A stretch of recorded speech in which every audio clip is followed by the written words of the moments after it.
Hi, is she awake? Please, can you just make sure that she takes her drugs? I'm going to call you back in 30 minutes just to make sure, okay? Thank you so much. Thank you. She looks so stressed. I mean, who wouldn't be? How much is that going to cost? 10 million. 10 million. Yes, 10 million. It's so easy for you to mouth off 10 million and nothing ever works. Nothing ever works. No, we're doing our best. No, you're not doing your best. If you were doing your best, she would be well.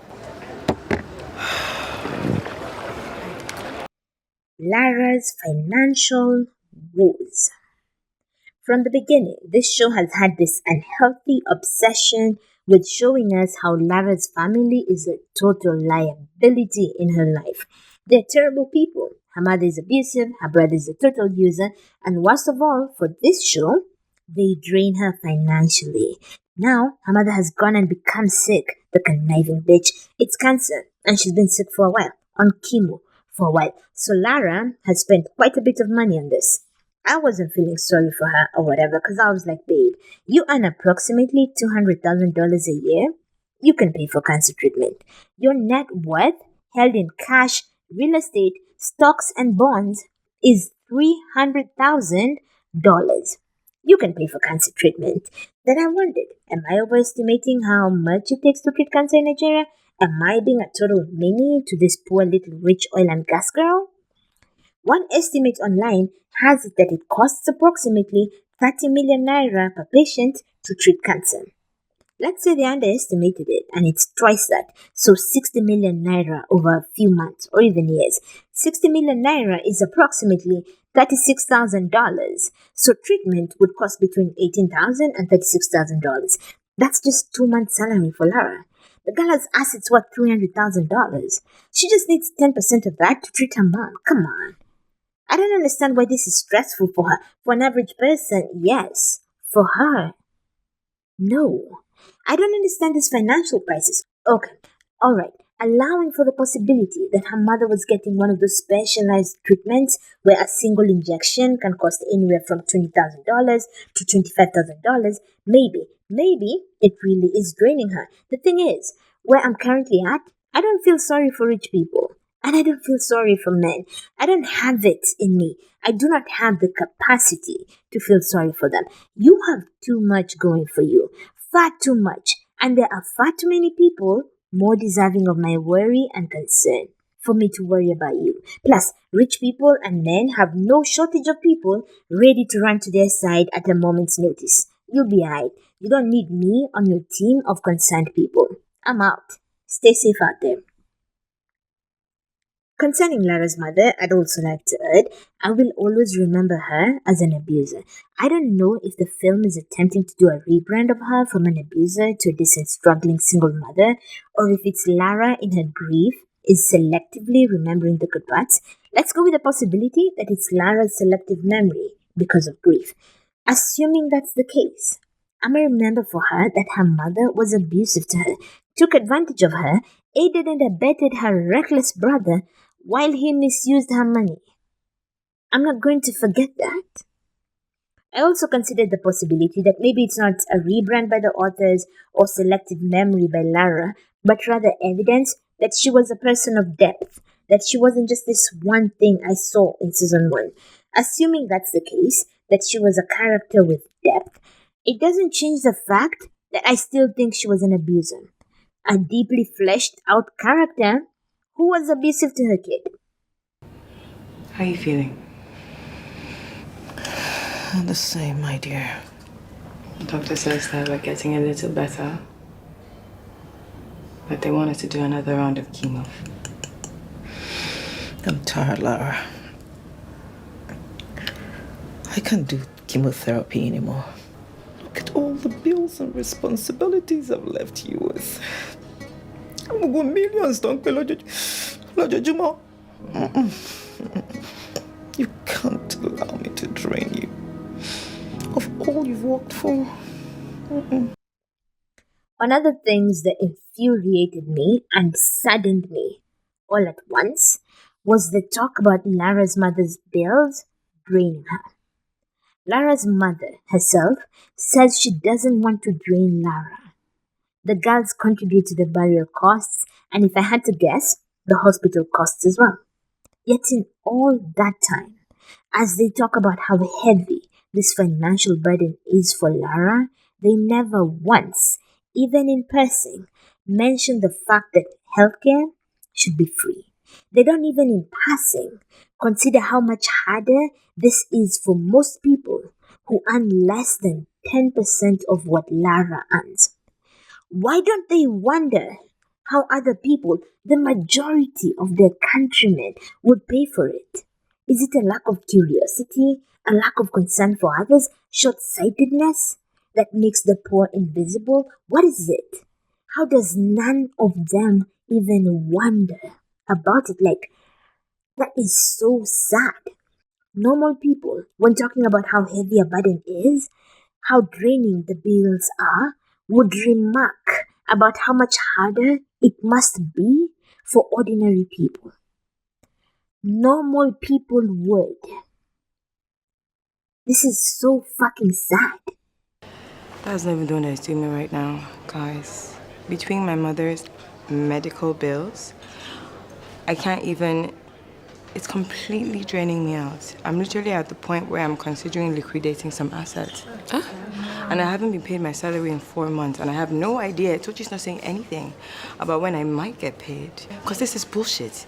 I have bills to pay. You know what? I have been thinking about this as well. We need multiple streams of income. We can't depend on one salary. It's dangerous. Yeah, in this economy, there's no job security. So I've been thinking about this for some time, and I want you ladies to let me know what you think. So what if we put our monies together and we now buy some apartment units in Ogiso Towers? We'll own it jointly, and then we'll rent it out for income. What do they talk about though? What do they choose to talk about when the subject of heavy bills comes? And this matters. They talk about the importance of multiple streams of income. Zuri, in response to Lara's healthcare related troubles and the fact that her salary has not been paid for 4 months, says they need multiple streams of income. My God, I know it's a personal finance show, but it's not happening in a vacuum. This story is set in present day Nigeria and all that comes with that. Yet they ignore it. Actually, they don't ignore it as such. They choose what to focus on and settle on rich millionaire, billionaire types. Zuri presents the idea of buying housing units and renting them out for financial stability. She proposes becoming landlords. Landlords. Like billionaires, landlords are a scourge and they need to be abolished. I once read this thread by a landlord on Twitter. In it, he talked about this tenant who had lived in one of his apartments for years. Every month, she'd be late on rent, and so she'd have to pay late fees along with her rent. A few years later, she got married, and they had children, and moved into a bigger unit, and kept paying late fees with their rent. He bragged about the number of houses that woman had bought him with her rent and late fees. I think it was 2 houses before she finally moved. Landlords take advantage of the fact that housing is a necessity to exploit people by jacking up the prices however they want. Landlords justify excessively high rents by claiming they're paying their mortgages, property taxes, maintenance costs, and such. The truth is, landlords reap record profits from their extraordinary rent hikes. Struggling landlords is a grave mischaracterization of things. Landlords can charge whatever they want and blame it on the market while reaping high profits. Some landlords actually put nothing down and use rent to pay their mortgage, which in essence means the tenants buy them the house, which they go on to make more money from. What is this? What is that if not theft and exploitation? To further illustrate the way landlords operate, let's use an example from this actual show. I mean, I totally get it. But my dad lost his job, had to switch schools for a while. Well, after some time, we were able to save up some money, move out of the country, but we still had to stay with my aunts until we got back on our feet. Had to switch schools, change everything. You're not gonna mess up my grades, you know now. But long story short, I got into uni, studied finance, had the 4.0 GPA, but I just kept it in the back of my mind that I did not want to lose everything just the same way my parents did. So when I got my first paying job, I started saving heavy on properties. But I couldn't just do it all by myself. So I called some of my girls. I said, let's do this thing together. So we went ahead and bought our first property on a discount after the housing market crashed. Flipped it, and then I got another one. Wow. So, this thing is not just all about taking advantage of the market. It's really about leveraging on your network. Zuri bumps into this old friend of hers at her boss's office, so they set up a date. On the date, the friend talks about how she recovered after some financial hardships in her family.